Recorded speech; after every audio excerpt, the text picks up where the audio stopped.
안녕하십니까 여러분. 여러분과 화학을 강의하게 될 김기현 선생입니다. 반갑습니다. 네. 지금 저희가 해야 될 강의는 뭐냐면 화학 원을 사실은 이제 공부를 해야 되는데 아무래도 기초 파트가 좀 부족한 친구들이 많더라고요. 그래서 제가 화학 원을 좀 구성하기 위해서 배우기 위해서 이것저것 좀 알아야 되는 중학교 때 배웠던 내용이라든지 그 다음에 화원에 배우는 이제 기초 내용들을 제가 잘 정리를 해가지고 정말 떠먹여 드리듯이 여러분들한테 알려드릴 건데 뭐 강의 자체는 제가 많이 길게 하지는 않으니까 편한 마음으로 좀 이렇게 들었으면 좋겠고요. 그리고 제가 수업 자체의 교재를 PDF 파일로 해서 저기 그 홈페이지에 올려놓을 거니까 반드시 출력을 해서 문제도 같이 풀어보고 개념도 같이 공부했으면 좋겠습니다. 자, 그 문제 시작하도록 하겠습니다. 여러분 뭐 이런 얘기 많이 들어봤을 거예요. 뭐 예를 들어서 뭐 여기 분필이 있다고 칩시다. 분필을 구성하고 있는 거는 당연히 원자로 구성이 되어 있죠. 근데 예전에 우리가 이제 중학교 때 배웠던 내용을 생각을 해보면 원자라는 걸 있다는 걸 처음부터 알지는 못했다고 합니다. 그래서 대표적인 두 명의 사람이 기억날 거예요. 뭐 아리스토텔레스라든지 그 다음에 탈레스라는 사람들도 있죠. 그래서 이 아리스토텔레스가 뭐라고 부르냐면 물, 불, 흙, 공기 이 네 가지 원소를 가지고 여러 가지 물질을 만들 수 있다라고 얘기를 합니다.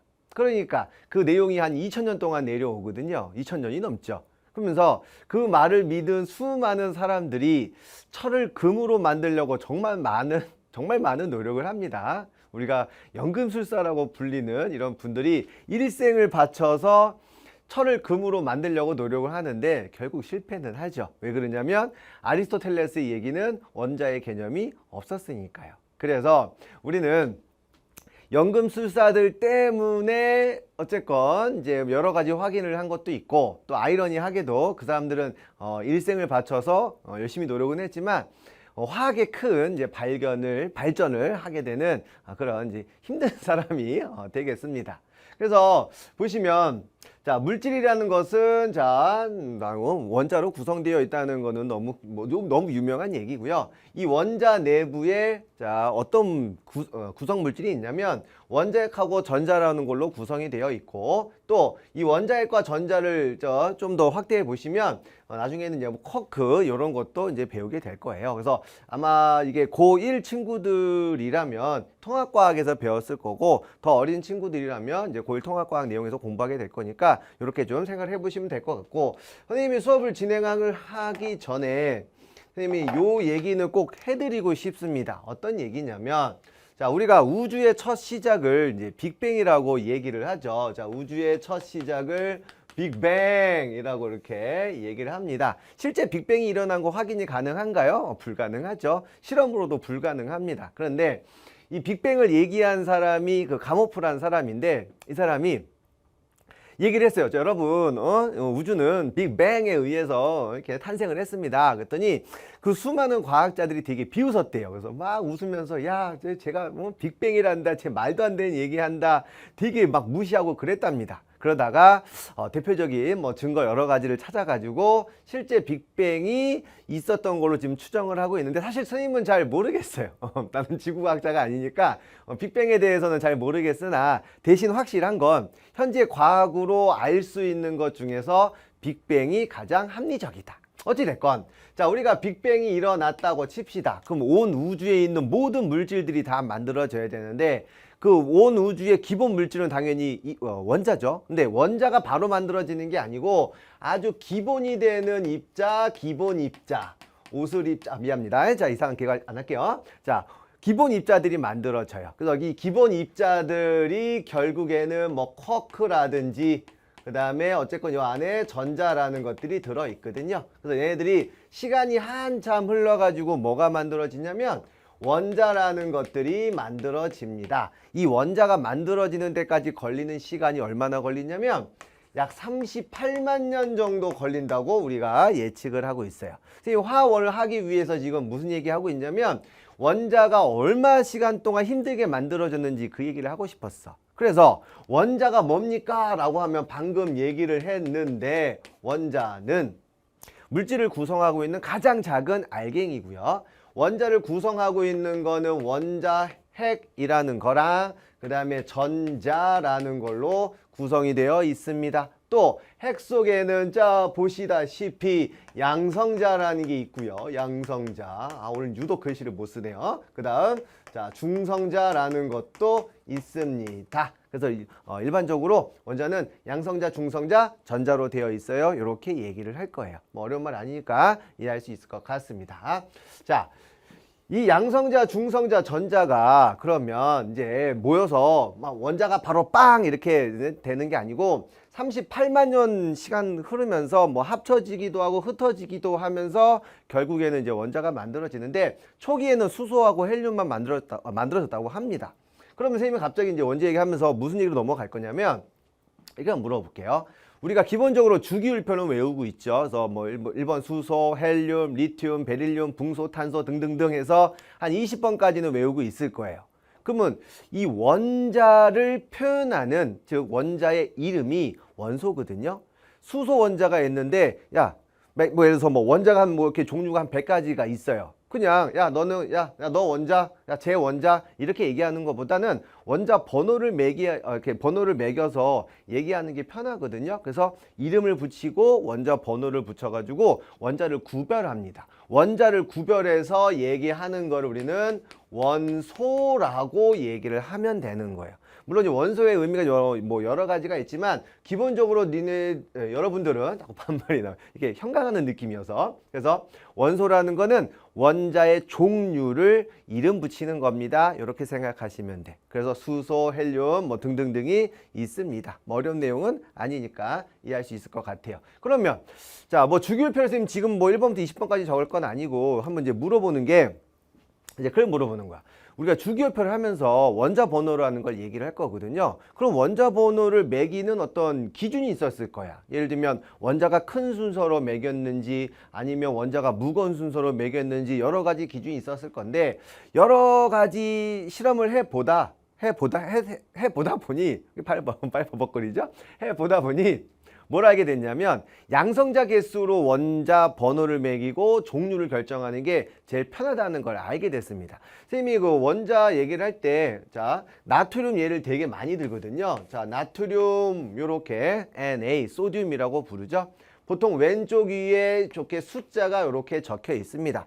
여기 밑에 있는 숫자를 우리는 뭐라고 부를 거냐면 원자 번호라고 부를 거고 여기 나트륨이라는 거는 원소, 기호가 되는 거예요. 그래서 원소라는 거는 원자의 종류를 뜻한다. 그 다음 이 원자 번호를 매기는 거는 되게 중요해. 원자 번호는 도대체 무슨 원리, 무슨 기준에 의해서 만들었냐면 양성자 개수 순으로 원자 번호를 매긴 겁니다. 즉 나트륨은 원자 번호 11번이란 뜻이 양성자가 11개가 있다는 말하고 똑같아요. 어려운 말 아니니까 이해할 수 있겠죠? 자, 이런 식으로 해서 어떤 원자들이 있는데 양성자가 하나이면 1번 수소, 2개면 2번 헬륨 이런 식으로 여러 원소를 자 이름을 매겼다 이 뜻이 되는 겁니다. 뭐 나온 김에 바로 설명 잠깐 하면 나트륨은 원자 번호 11번인데 우리가 일반적으로 물질을 만지게 되면 뭐 전기 같은 거 오는 거 없어. 왜? 다 중성이니까. 그럼 왜 중성이냐면 이 얘기를 하려고 시작한 거예요.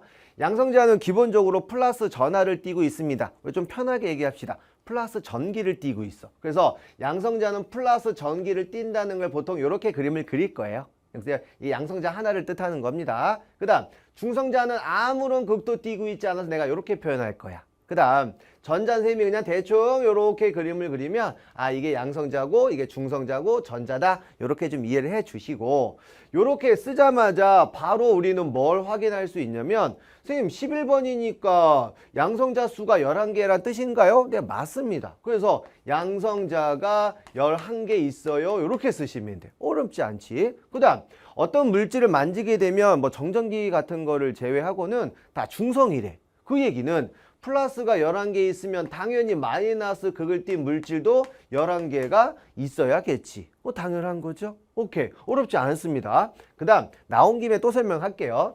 요 왼쪽 밑에 써 있는 숫자 말고 왼쪽 위에도 어떤 숫자가 적혀 있어. 그래서 우리가 보통 숫자가 요렇게 적혀 있을 건데 요 숫자는 외우는 건 아니고요. 밑에 있는 숫자 원자 번호 외우셔야 돼요. 참고로 여기 위에 있는 숫자를 뭐 멋있게 질량수라고 할 거야. 질량수. 질량수가 뭘 의미하는 거냐면 원자의 질량 같은 걸 의미한다라고 좀 생각을 해주자. 질량을 잘 모르는 친구들도 가끔 있더라. 나한테 선생님 무게와 질량 차이가 뭐예요? 이렇게 물어보는 친구도 있는데 그러면 좀 곤란하지만 어찌됐건 무게랑 질량은 다른 거죠. 자, 그러면 원자의 실제 질량은 얼마냐면 잘 들으세요. 0.00000000001g이에요. 자, 너무 작죠. 방금 0이 몇 개인지도 아마 못 셌을 거야. 그래서 실제 질량이 얼마인지 모르니까 질량을 표시하기 위한 방법을 질량수라고 생각을 해주시면 될 것 같아. 그러면 원자의 질량을 차지하고 있는 거는 양성자, 중성자, 전자로 구성이 되어야 되거든요. 그러면 양성자, 전자까지 됐으니까 중성자도 판단을 할 수 있겠습니다라고 해서 봤더니 질량수의 의미가 자, 양성자하고 중성자를 더한 거를 질량수라고 한대요. 그러니 양성자가 11개가 있어 23이 되려면 중성자가 12개입니다. 이렇게 쓰면 된다는 거거든요. 이때 이런 질문을 들어옵니다. 선생님, 그럼 전자 11개의 질량은 어디 갔어요? 전자 하나의 질량을 선생님이 1이라고 하면 양성자 하나의 질량이 약 2000쯤 돼요. 그러니까 나트륨 같은 경우는 1짜리 11개, 그 다음에 2000짜리 11개가 있어. 게다가 중성자의 질량도 약 전자에 비해서 2100 큽니다. 그럼 역시 마찬가지로 2000짜리도 12개가 있는 거죠. 그러면 얘네 질량 전체 다 더하면 뭐 46011쯤 되죠. 그러면 46011이면 11 정도는 뭐 생략해도 큰 문제는 없지 않을까. 그래서 질량수에는 전자가 들어가진 않지만 실제 원자의 질량에는 포함이 되어 있는 거다. 대신 우리가 보통 표현할 때는 그냥 무시해도 큰 문제는 없다, 이런 뜻입니다. 그래서 원자는 이렇게 간다. 그러면 우리가 대표적으로 원소기호 1번, 자, 원소기호는 뭐예요? 자, 원소기호 중에서 수소라고 쓰는 애가 있습니다. 얘는 원자번호 1번입니다. 원자번호 1번인데 여기에 1이라고 적혀 있는 수소가 일반적인 수소거든요. 그러면은 얘는 딱 보자마자 1번이 원자번호니까 얘는 양성자 개수가 1개입니다. 바로 가는 거고, 딱 양성자가 1개 있으면 당연히 전자도 몇 개입니까? 1개입니다. 이렇게 해결할 수 있는 거예요. 대신 중성자는 뭐냐면 0입니다. 이렇게 하겠지. 왜? 양성자하고 중성자 더한 값이 요 위에 질량수인데 얘는 중성자가 없을 수도 있다. 그래서 일반적인 물질들은 다 중성자가 있는데 수소가 워낙 좀 특이해요. 수소가 워낙 특이해서 이런 경우도 있을 수 있다. 이렇게 생각하시면 될 것 같아요. 그래서 처음에 선생님이 이것저것 얘기를 할 때 오늘 많은 얘기를 좀 해주려고 하거든. 그래서 화원을 하기 위해서는 화원에는 뭐 양적 관계도 있고 계산 문제도 있고 어려운 내용도 있는데 그런 걸 하려면 이게 기본적으로 다 알고 있어야 되는 내용입니다. 그래서 책을 보면서 프린트를 보면서 하나씩 하나씩 한번 얘기를 해보도록 합시다. 다시 가서 자 물질을 구성하고 있다. 자, 물질은 자 원자로 되어 있어.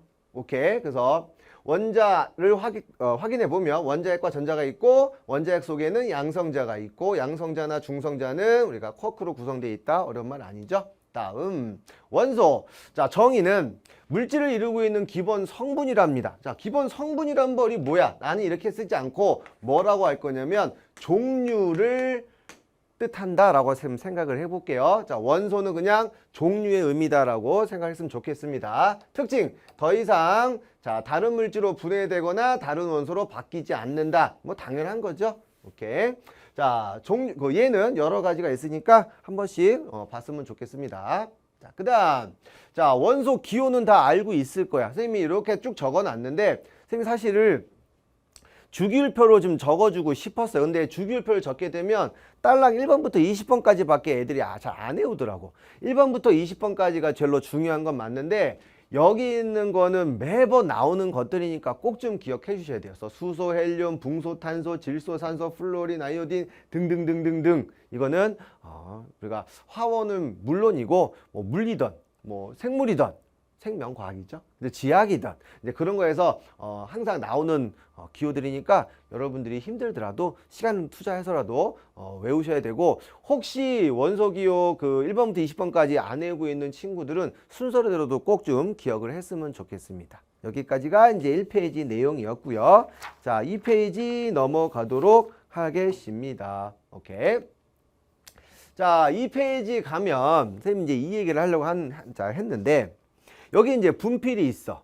그쵸? 그럼 여기 분필 안에 어떤 물질이 들어있습니까? 라고 물었어. 그래서 어떤 원소로 되어 있나요? 우리 잘 모르지. 그래서 이 분필 안에 어떤 원소가 들어있는지 궁금해가지고 국립과학수사연구소 같은 데 의뢰를 했어. 그럼 한 3주 걸리고요. 뭐 비용이 한 200만 원 나오고 막 그럴 거야. 그 엄마가 아우 참 칭찬해 주겠죠. 그래서 어떻게 하냐면 과학자들이 야, 모든 원소를 다 파악할 수는 없지만 최소한 이 정도 원소는 들어있지 않을까라고 해서 원소 확인법, 원소 구별법 이런 거를 몇 개를 알려줍니다. 중학교 때 배웠던 기억이 날 거예요. 그래서 가장 유명한 게 뭐냐면 불꽃 반응색이에요.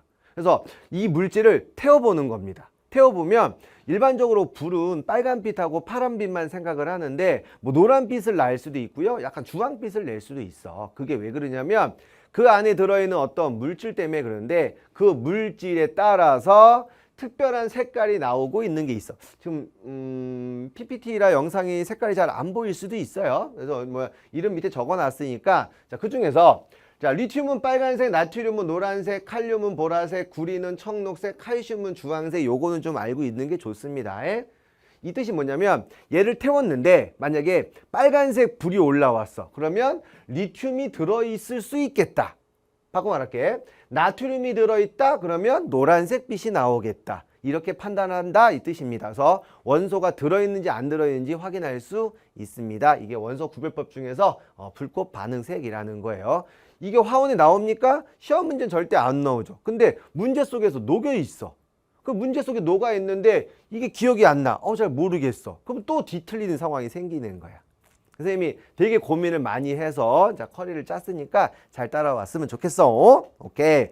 자, 그 밑에 이제 내용이 뭐가 나오냐면 자, 불꽃 반응의 특징입니다. 잘 보시면 모든 원소들이 다 불꽃 반응색이 있는 거 아닙니다. 주로 금속 원소들이 불꽃 반응색을 내요. 물론 모든 금속이 다 불꽃 반응색을 내는 건 아니고 특별한 금속들은 이제 색깔이 난다는 거죠. 그래서 아까 얘기했던 것처럼 뭐 빨간색은 리튬, 뭐 노란색은 나트륨, 뭐 보라색은 칼륨. 그래서 뭐 청계, 구리야, 빨리, 노라, 볼까, 주가 막 이런데 부끄럽죠. 유치한 방식으로도 외우기도 합니다. 오케이. 오케이. 자, 그래서 보시면 염화나트륨하고 질산나트륨은 어쨌건 나트륨이란 물질이 들어있기 때문에 자, 태웠을 경우 둘 다 노란색 불꽃 반응색이 나온다. 이해할 수 있겠죠? 그런데 불꽃 반응색이 좀 비슷하게 생기는 경우도 있어. 무슨 말이냐면 이 리튬이라는 놈하고 발음도 힘드네. 스트론튬이라는 놈은 둘 다 그 불꽃 반응색이 빨간색이야. 이럴 때는 좀 구분이 좀 애매하죠. 그래서 불꽃 반응색은 절대 규칙은 아니라는 거예요. 이해합니까? 금속 원소 중에 일부만 색깔을 띠는 거고, 그리고 비슷한 애들도 나올 수 있으니 또 다른 방식을 찾자 이 뜻이에요. 그래서 또 다른 방식으로 뭘 쓸 거냐면 스펙트럼, 발음 괜찮죠? 자, 스펙트럼을 자, 이용을 합니다. 이 스펙트럼이라는 게 뭐냐면 우리가 보통 분광기라고 하는 게 있어서 빛을 나눠주는 장치인데 이 분광기에다가 빛을 쏴주게 되면 일반적인 햇빛은 이렇게 무지개가 나옵니다. 이런 무지개의 띠를 스펙트럼이라고 불러요. 그렇죠? 미국물 안 먹었어요. 외국물 안 먹었습니다.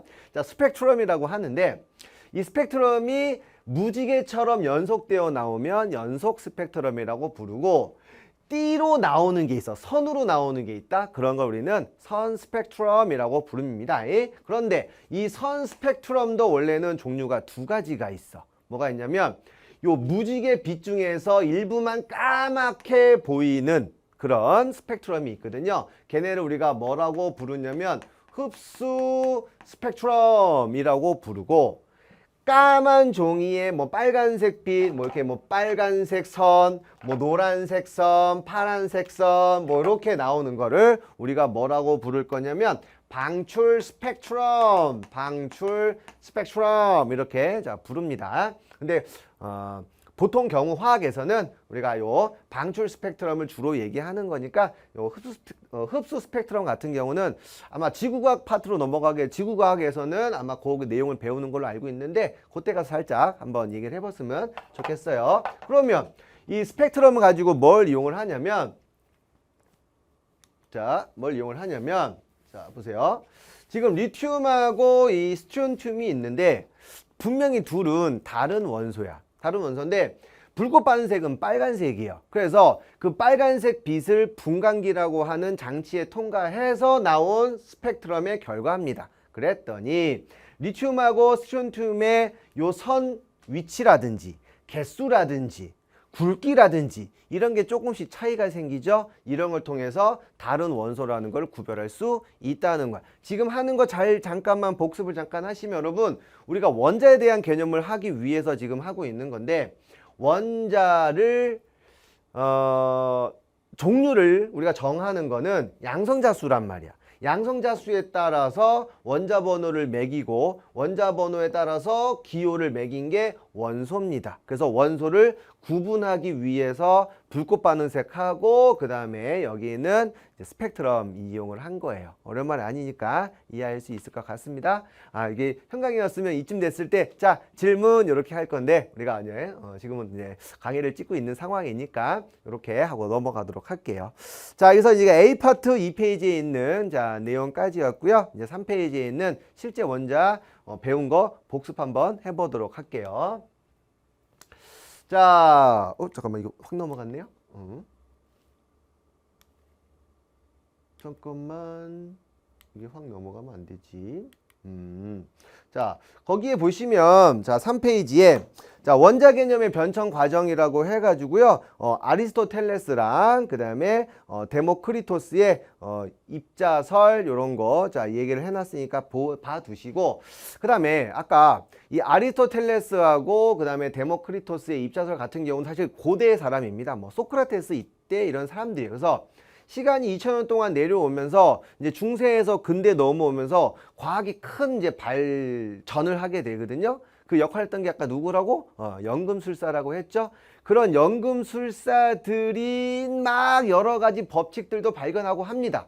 그러면서 굉장히 유명한 법칙이 발견되는데 질량보존 법칙이라는 거 하고, 발음도 이렇게 안 되니 질량보존 법칙이라는 거 하고, 그 다음에 일정 성분비의 법칙이라는 게 있어. 그래서 그 두 가지의 법칙이 발견되는데 원자라는 걸 그때까지 사실 말하기가 너무 힘들었던 거야. 그래서 야, 이 돌탱이들아, 원자라는 게 있다고 치자. 그래서 돌턴의 원자설이 나옵니다. 그래서 돌턴은 원자라는 게 있다고 가정하고 여러 가지 법칙들을 설명하려고 노력을 했는데, 첫 번째, 모든 물질은 자 원자로 구성되어 있고 원자는 절대 쪼개질 수 없습니다. 요 얘기를 했습니다. 자, 원자설이에요. 두 번째, 같은 종류의 원자라면 당연히 질량은 같을 것이고 다른 종류라면 질량은 다를 걸. 우리가 알고 있는 그 내용 그대로예요. 세 번째, 원자는 없어지거나 새로 생기지 않으며 다른 원자로 절대로 바뀌지 않습니다. 이게 무슨 말이냐면 학생들이 이렇게 질문하더라고. 선생님, 제가요 초등학교 때는요 키가 140이었는데요 제가 고등학교 되니까 제가 180이 됐어요. 그러면 저는 키가 컸으니까 원자가 늘어난 거 아닌가요? 원자가 늘어난 게 아니라 다른 데서 원자를 섭취한 거지. 원자를 섭취해서 원자 수가 늘어나서 세포 수가 늘어나서 니네 키가 큰 거지, 절대 원자를 만들어내는 경우는 특별한 경우는 없다. 그렇죠? 화학에서는 없다라고 얘기를 합니다. 다음 네 번째, 자 서로 다른 원자들이 잘 조합에 의해서 여러 가지 새로운 물질을 만들어낼 수 있습니다. 이렇게 하면 돌턴의 원자설 가지고 많은 걸 얘기할 수 있는데 조금 뭔가가 이상한 게 있어. 뭐가 이상하냐면 더 이상 쪼갤 수 없는 원자라는 단어가 사실 굉장히 귀에 표현이 뭐예요? 거슬려. 왜 거슬리냐? 원자는 쪼갤 수 없다고 했는데 원자를 쪼개게 되면 원자핵하고 전자로 나뉠 수 있거든요. 그래서 저거는 원자설이야. 근데 저 당시는 되게 획기적인 생각이었던 거지. 그래서 어느 책에서건 돌턴의 원자설은 좀 중요하게 다루니까 의미를 조금 알아뒀으면 좋겠고, 네 번째 이론도 잘 보세요. 자, 다른 원자들이 모여서 자, 새로운 물질을 만들 수 있어. 이 새로운 물질이라는 거 오해하시면 안 되는 게 새로운 원자가 아니야. 원자들의 결합은 나중에 또 우리가 분자라고 얘기를 할 거니까 좀 기억을 했으면 좋겠습니다. 자, 다음. 자, 거기 나와 있는 자, 3페이지 맨 아래 2번. 자, 원자의 구조라고 되어 있죠? 자, 일반적인 원자의 구조가 이런 이 모습이에요. 그래서 요 원자핵 안에 양성자하고 중성자라는 게 있고 전자들이 그 주위를 움직이고 있습니다. 화원에서는 좀 더 깊게 들어가. 그래서 얘네가 움직이는 궤도라는 게 있거든요. 말 나온 김에 살짝 한번 설명을 한번 해볼게요.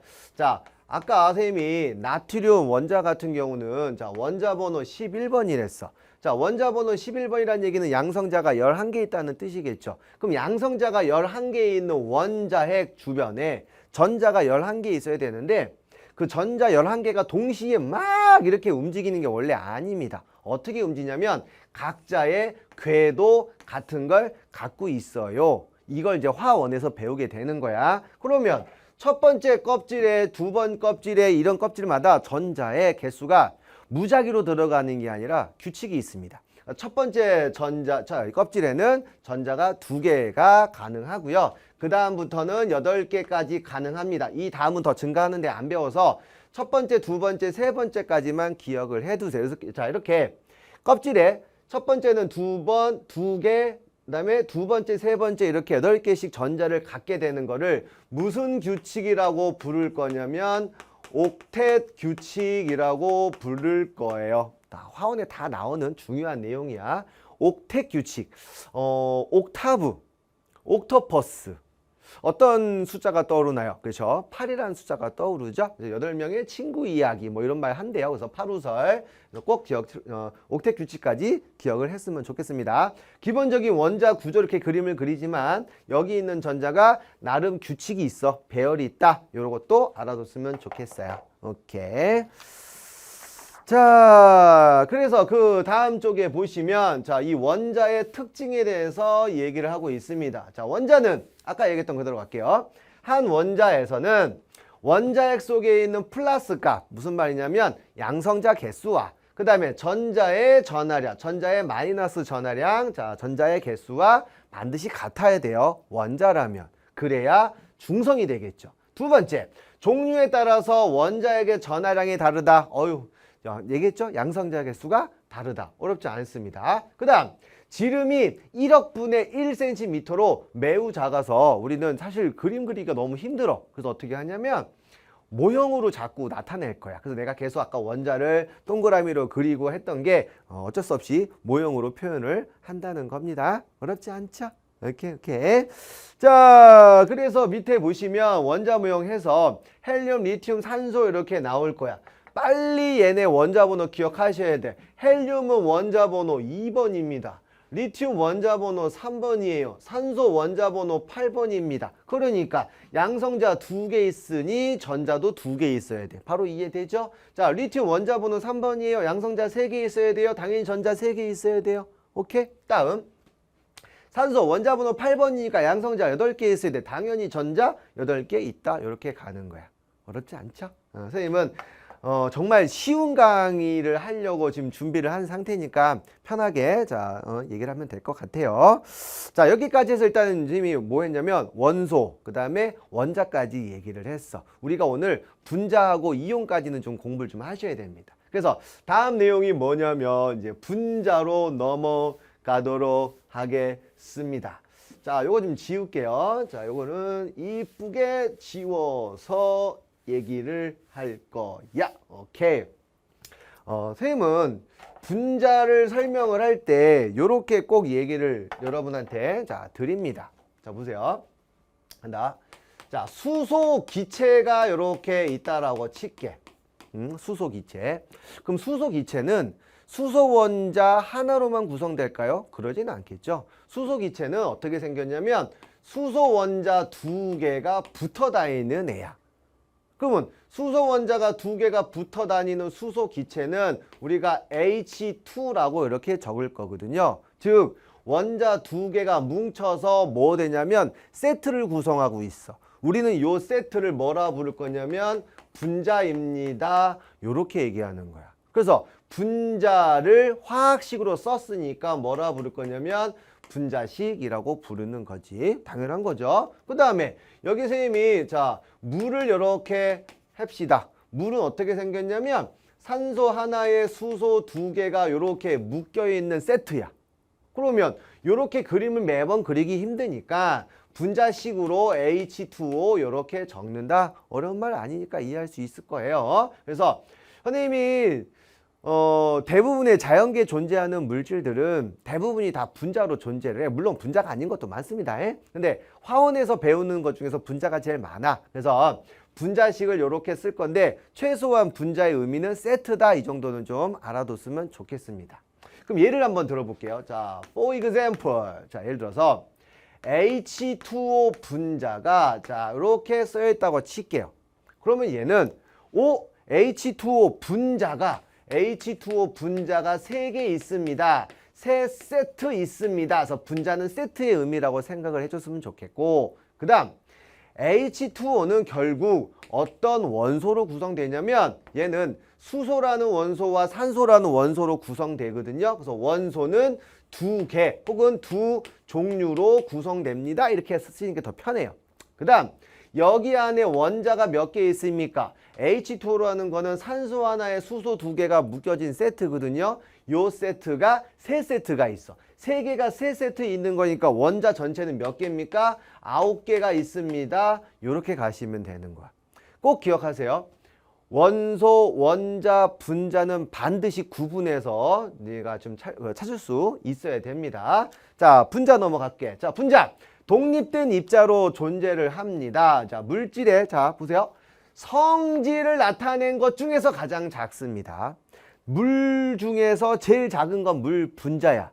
물 분자를 쪼개게 되면 물이 아니야. 그땐 다른 걸로 바뀝니다. 다음, 고유한 성질을 가진다라고 방금 얘기했고요. 그 다음, 같은 종류의 원자로 이루어져 있는 분자라고 할지라도 개수라든지 혹은 연결 상태에 따라서 완전히 다른 성질을 가질 수도 있어. 대표적인 예가 자, O2랑 O3입니다.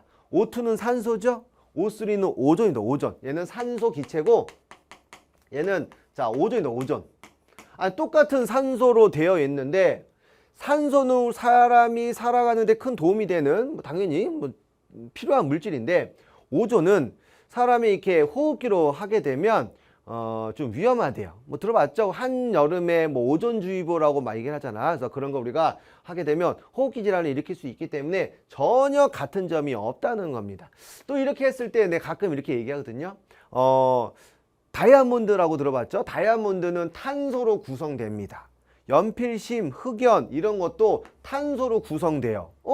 똑같이 탄소로 구성되어 있는데 어떻게 연결되냐에 따라서 완전히 다른 물질이 될 수도 있어. 오케이. 자, 그래서 다시 같은 종류의 원자로 이루어진 분자라 할지라도 개수라든지 연결 고리에 따라서 성질이 다를 수도 있습니다. 오케이. 그 다음 자 내용을 자 보도록 합시다. 그래서 PPT가 자꾸 분자 모형이 끊기긴 하는데 아까 분자 모형을 선생님이 그려줬으니까 바로 분자식으로 넘어가도록 할게요. 그래서 분자 모형은 아까 그린 대로 보시면 되겠고, 그래서 분자식을 이렇게 표현을 하게 되면 H2O 두 개의 H2O 그래서 원자의 종류라든지 개수로 표시를 한다는 거. 선생님 좀 부탁 하나 할게요. 특히 남학생들이 이런 실수를 많이 하는데 만약에 원소 기호가 이렇게 있으면 요 왼쪽 아래에는 반드시 원자 번호를 적게 돼 있어. 그리고 왼쪽 위에는 우리가 질량수라고 해서 적게 돼 있고, 이 수소 원자가 몇 개 쓰여 있는지는 요 오른쪽 밑에다가 이런 식으로 이렇게 쓰게 된단 말이야. 그래서 요거는 좀 크기를 좀 줄여서 정확하게 위치에다 좀 표시를 좀 해 주세요. 그래서 이런 거 나중에 이제 내신 시험 볼 때 애매하게 써가지고 선생님한테 미움 당해가지고 막 점수 깎이는 경우 간혹 봤습니다. 그런 경우는 없길 바라니까 좀 깔끔하게 써 주세요. 알겠죠?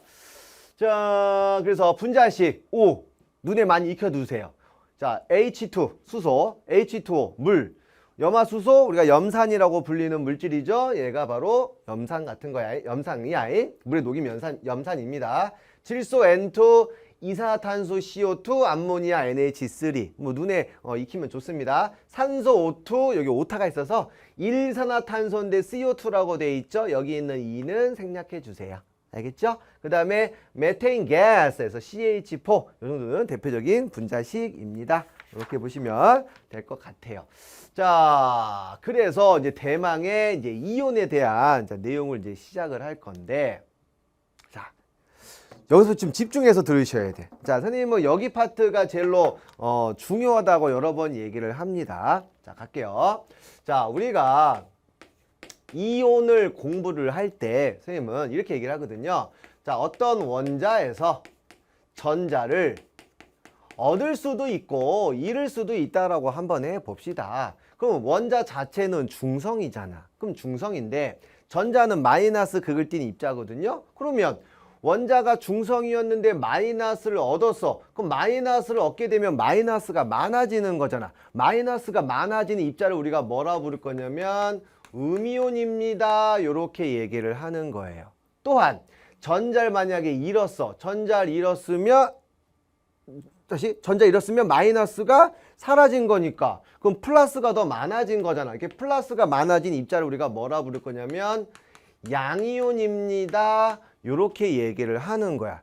대신 표시를 할 때 이렇게 표시를 할게요. A라는 원소가 있는데 만약에 전자 하나를 얻었다라고 합시다. 그러면 어떻게 할 거냐면 A 마이너스 이렇게 적는 거야. 다음 A라는 애가 만약에 전자를 2개를 얻었다라고 해봅시다. 그럼 얘는 전자를 2개를 얻었습니다. 2- 이렇게 쓴다고. 그래서 이렇게 쓰는 거는 음이온이고 대신 음이온은 이름 끝에 무슨 화 이온이라고 붙이는 겁니다. 대표적으로는 뭐 염화이온이라든지 뭐 플루오린 화이온, 산화이온 등등등이 있어. 그래서 음이온은 전자를 얻어서 생성이 되는 겁니다. 다음, 자 B라는 애가 있는데 전자를 만약에 잃었다라고 한번 해볼게. 그러면 B라는 애가 전자를 잃게 되면 플러스가 많아지는 거죠. 플러스가 하나 많다는 거를 B 플러스 이렇게 적는다고. 다시 한번 B라는 애가 만약에 전자를 2개를 잃었어요. 어떻게 할 거냐면 B2 플러스 이렇게 적으면 얘가 이온이란 뜻입니다. 그러면 얘네들은 우리가 자 그냥 이름 끝에 무슨 이온이라고 부르면 돼. 나트륨 이온, 칼륨 이온, 칼슘 이온. 그래서 양이온들은 그냥 이름 끝에 그냥 이온. 음이온들은 무슨 화 이온 이렇게 부르시면 돼요. 그런데 이렇게 쓰면 모든 게 끝나겠는데 자꾸 어떻게 행동을 하냐면 원래 요 마이너스라는 이 전자값 그림이 내가 쓰는 방식이잖아. 선생님은 이렇게 써도 큰 문제 없다 생각을 하는데 일반적인 화학에서는 얘를 이항해서 표시를 합니다. 예를 들면 B라는 애가 전자를 잃었어. B 플러스가 됐어. 얘가 이항을 하게 되면 전자가 튀어나왔어. 이렇게 얘기를 한단 말이지. 그래서 원래는 이렇게 쓰는 게 맞지만 선생님은 그냥 이렇게 써도 뭔 뜻인지 충분히 우리가 이해할 수 있으니까 결과만 좀 기억하도록 할게요. 자, 그래서 이거 볼게요. 자, 양이온. 자, 원자가 전자를 잃었습니다. 그럼 플러스 전하가 많아지게 되겠죠? 그 다음, 음이온. 원자가 전자를 얻었어. 그럼 마이너스 전자가, 마이너스 전하가 많아지는 거라서 우리가 음이온이 됩니다. 이렇게 쓰면 되겠습니다. 그래서 양이온의 대표적인 수소이온. 이렇게 표시면 H 플러스 이렇게 쓰는 거야. 칼슘이온, Ca2 플러스. 오늘 보다 보니까 오타가 많네요. 그 다음에 여기 보시면 그다음에 음이온, 염화이온은 Cl 마이너스. 그 다음에 O2 마이너스는 이렇게 쓰는 겁니다. 그래서 오른쪽 위에 쓴다는 것까지 자 이온을 기억해 두시면 좋을 것 같아요. 그러면 니네 이런 생각을 할 수 있을 것 같아. 지금 X라는 지금 만약에 원소 기호가 있으면 여기 왼쪽 아래쪽, 그 다음에 왼쪽 위쪽, 그 다음에 오른쪽 위, 그 다음에 오른쪽 아래에 숫자가 다 적혀 있었거든. 그러면 여기 왼쪽 아래에 있는 숫자를 우리는 뭐라 불렀냐면 원자 번호라고 불렀고, 그 다음 왼쪽 위에는 우리가 질량수라고 해가지고 중성자 수를 알아보는 방법이랬죠. 그 다음 오른쪽 위에 있는 숫자는 요거 적는 거지, 전하량. 그래서 그냥 편의상 그냥 이온수라고 쓸게요. 이온수.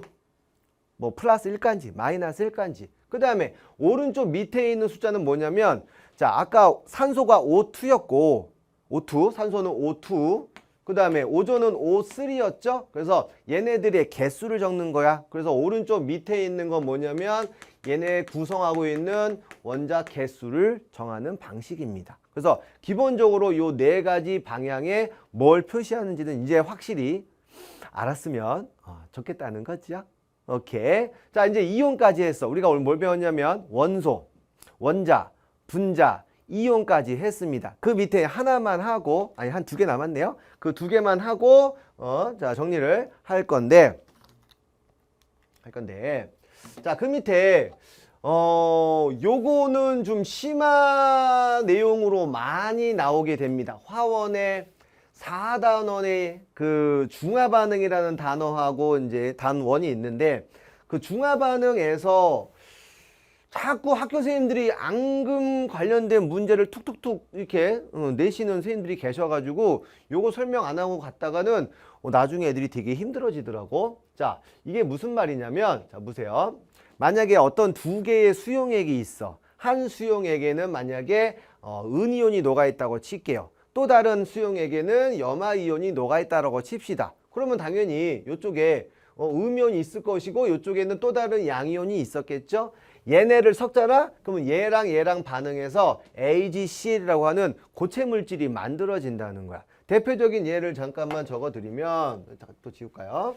자, 대표적인 예를 적어드리겠습니다.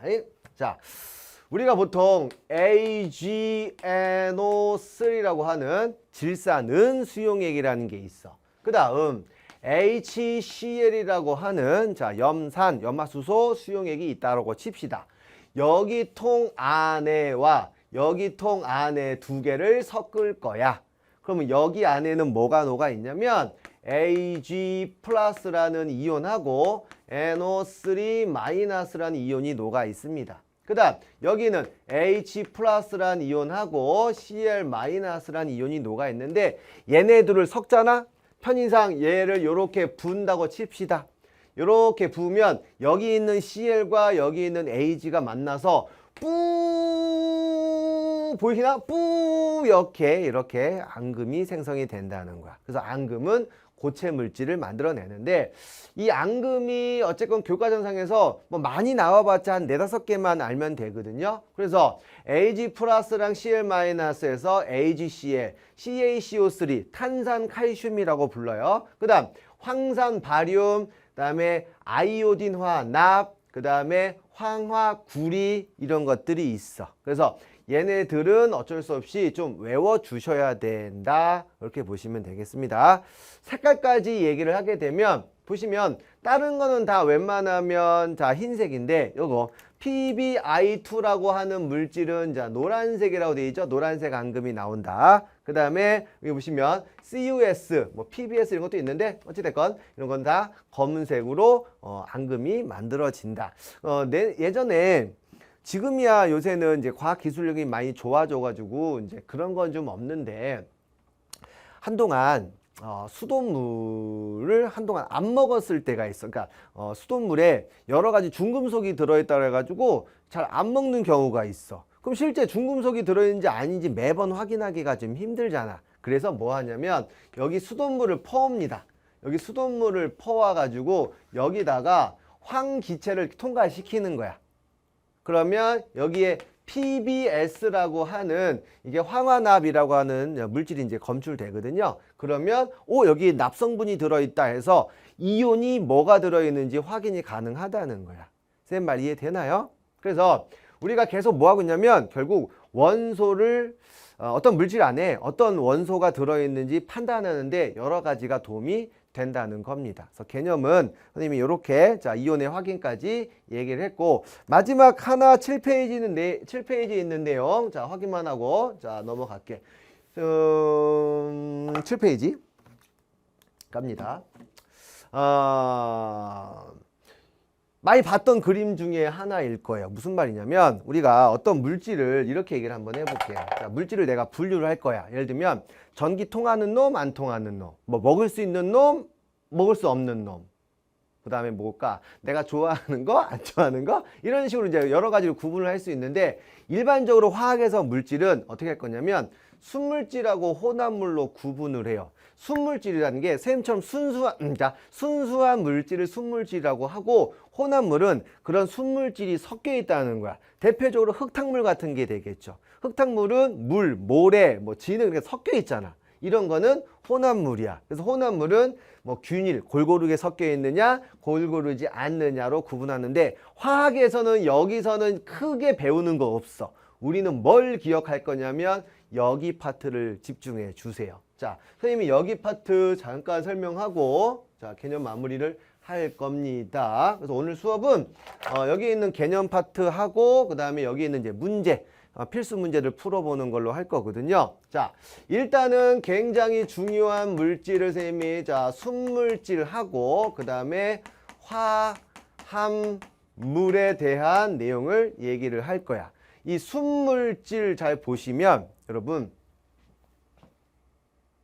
한 종류의 물질로 이루어져 있으면 우리가 보통 원소라고 부릅니다. 그래서 일반적으로 순물질을 원소라고 많이 얘기를 하는데 이렇게 바꿀게요. 선생님이 순물질 바꾸자. 이렇게 바꿔서 순물질 안에는 원소하고 자, 원소하고 화합물이 있다라고 바꿀게. 그래서 원소가 한 종류의 일물체죠. 한 종류의 물질로 한 종류 원소로 구성되어 있으면 우리가 그냥 원소라고 그냥 보통 부를 거야. 그런데 얘는 두 종류 이상의 물질이야. 얘는 두 종류 자 이상으로 자 구성이 되는 건데, 사실 예를 들면 바로 알 수 있어요. 자, 원소라고 얘기하는 거는 아까 했던 거 알죠? 수소, 산소, 금, 구리 이렇게 한 종류로 되어 있으면 우리가 그냥 원소라고 부를 거야. 이렇게 한 종류로 되어 있는 애들은 우리가 순물질입니다.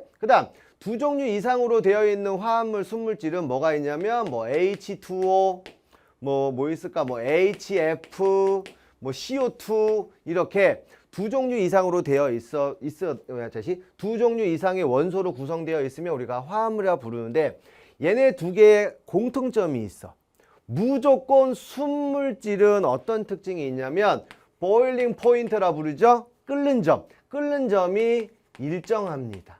이거 되게 중요해. 내가 얘네를 막 온도를 높일 거야. 우리가 보통 다음 시간에 배우겠지만 처음에 가열을 하게 되면 온도가 올라갑니다. 온도가 올라가다가 뭐 녹거나 혹은 끓는 구간이 나오거든요. 그때 온도가 일정하다는 것. 이거 진짜 중요합니다.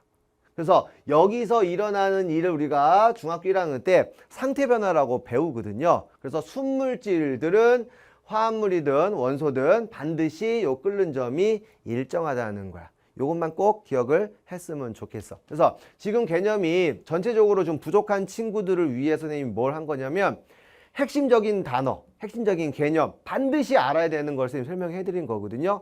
이거는 화학을 공부하는 친구들이라면 반드시 알고 있어야 되는 내용들이니까 꼭 정리를 해 두시고, 그 다음에 그 PDF의 뒤쪽으로 개념 확인 문제랑 실전 문제를 제가 붙여놨거든요. 그거 꼭 풀고 이 다음 강의로 만났으면 좋겠습니다. 오늘 강의는 여기까지 하도록 하겠습니다. 수고하셨습니다.